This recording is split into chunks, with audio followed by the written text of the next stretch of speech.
So here's the Porsche Macan Turbo. It's a very good looking car, I think.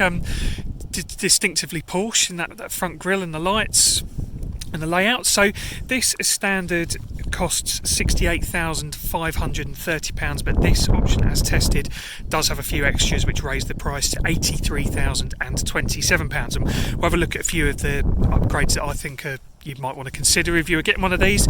We'll start with the wheels. So these are the upgraded 21-inch alloy wheels, which are finished in that black gloss, and it also comes, those carbon ceramic brakes cost £3,578, but I mean they are really good. I'm sure we'll give them a mention in the drive along a bit later on.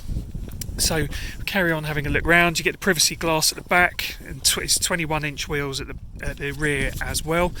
And while we're here, we'll just have a quick look.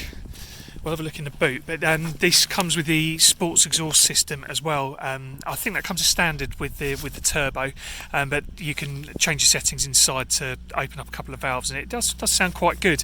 So the car comes with a 2.9 litre V6 engine, and so it does makes a pleasing ground, but we'll get to that in a bit. So we'll just open the boot, press this button here.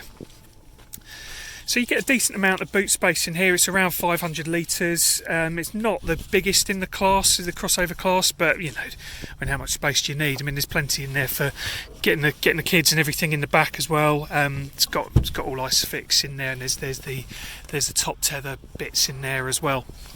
So yeah, you know, as you'd expect from a crossover, it's combines plenty of practicality, and you know, Porsche have added a bit of performance to this as well. So let's have a quick look at the inside. We will start in the back here. So again, there's loads of space in here. You'd be fine in here for a long journey. Jump in here, so you get your own temperature controls at the back in here, and I mean there's plenty of legroom in here. There is plenty of legroom. There's plenty of headroom too. So yeah, you know, it's a comfortable place to be. You'd be happy in the back. I mean, yeah, I've got the seat in my driving position, and there's enough legroom there for me to get in, and you get your USB charging points at the back there as well. So we'll just have a quick look at the inside from back here as well. We'll jump in the front in a second and have a closer look. It does look like there's an overwhelming number of buttons down there, but actually it's all pretty well laid out and pretty easy to get to grips with as well. So we'll just jump around now and have a quick look at the driver's position. So this is the driving position of the Porsche Macan Turbo. You sat quite low down in here, so it gives it that sporty feel when you're driving along. I mean, visibility is excellent out of here as well. You know, it's a very well put together cabin. I think it feels quite nice in here. It's quite a nice place to be. It's quite roomy, quite airy. You know, there's plenty of head space. All that Alcantara headlining on here as well.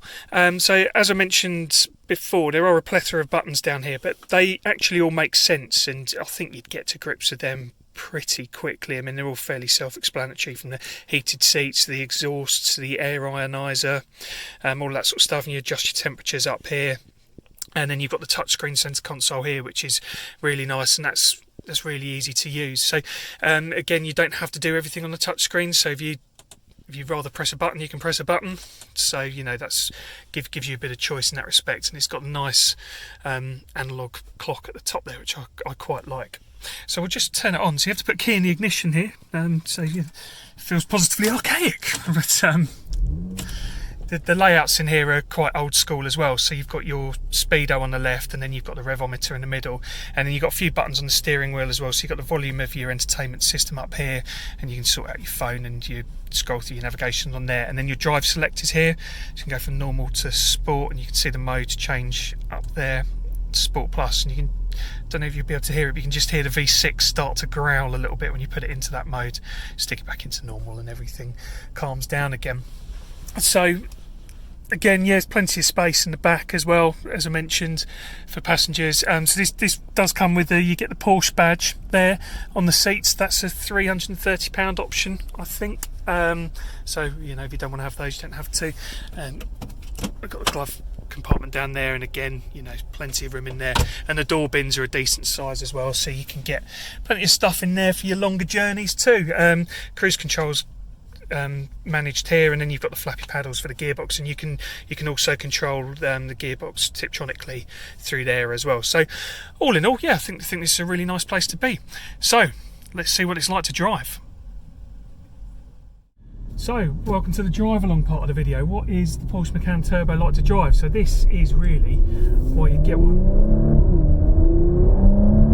So you get a really punchy performance out of this. So the stated 0 to 60 time is 4.5 seconds, and the 2.9 litre V6 engine produces around about 440 brake horsepower. So it doesn't lack for performance, and it doesn't lack for handling either. Now you hear the word crossover and you might be tempted to think, oh god, it's quite a dreary automotive word, but Porsche have done a Porsche job on this, and it's excellent to drive as well. I mean, it handles like a sports car really, and we've only got this car for the day, so this is very much a sort of first impression of it, but the guys at Porsche recommended some routes to take near their HQ in Reading, so we've been, you know, bashing along some B roads, and it's been thoroughly enjoyable. I mean, the handling is astonishing really for a car this size. I mean, it weighs around 2 tons, and it's quite tall on the road as well. It's quite wide, and it's a proper family car, and it just, the performance in it is, yeah, it's really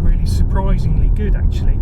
You're not expecting it to be a fun, entertaining car. You're expecting it to be more of a bit of a poser's car really. I've got a Porsche and I want the practicality and the comfort and the luxury that comes with that, but actually there's something here for the drivers as well, which is a bit of a surprise.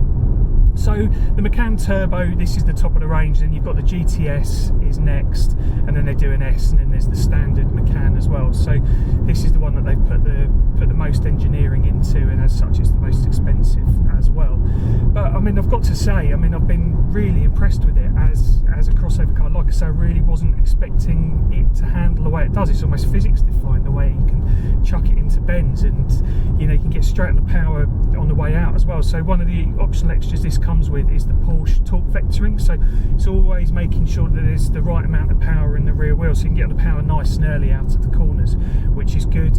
And the air levelling suspension, that's another extra on it. I think that's just over £1,000, and that does a really good job. I mean, the ride quality is really smooth, nice and easy. I mean, the roads at the moment aren't in the best of shape. We've had some smooth roads, we've had some rough roads, and it's just, yeah, it just glides along, it really does. And we were on the motorway a bit earlier as well, and again, I mean, it's just nice and refined. You're doing 70 miles an hour, and it's nice and quiet, and you know, there's nothing intrusive in there at all. It comes with the Bose sound system, and that works really well as well, so you get 14 speakers and a subwoofer, and yeah, you know, sound quality is excellent in it. And on the whole, yeah, it surprised me a bit. I wasn't expecting it to be as playful and as enjoyable to drive as it has been. So if you're looking for a family car, practicality, get the kids in the back plus plenty of luggage, but you also want to be able to pin the throttle and hear the engine roar, you can do that as well. And I did mention the brakes and the walk around. I mean, as you'd expect with a car this size, they have got a bit of work to do when you're hurtling along a B road, and they do their job excellently. They really slow you down incredibly well. They need to, but they do an excellent job. So yeah, on the whole, I mean, if you're looking for SUV crossover type car, but you also want sports car agility, and you want headline grabbing performance, you want to be able to sit and say, yeah, my car does 0 to 60 in 4.5 seconds and I can chuck it around a bit, then you know, you do a lot worse than get one of these. And I really think it'd be quite a fun car to take on a track day. Not that you'd buy a Porsche Macan to take on a track day, but you know, if you've got one car to choose and that's the only one you can use, then yeah, you could use this as a genuine all-rounder. So yeah, on the whole, it has surprised me. It's been a really good car, and yeah, like I say, we've only had a day with it, so this is more of a first impression, but it's made a really good first impression on me. I hope you've enjoyed this video. Please like and subscribe to the channel. We've got loads more reviews coming up. We've got an Audi RS Q8 review coming up. We've got a Caterham 7 310R review coming up. We've got a Tesla Model 3. We've got an Audi RS6. We've got an Aston Martin DBS Superleggera. So we've got plenty of cars coming soon. We've got GR Yaris as well. Looking forward to that one as well. So yeah, if you enjoyed this video, please hit subscribe. We've got plenty more coming up. So yeah, hopefully see you soon. Thank you.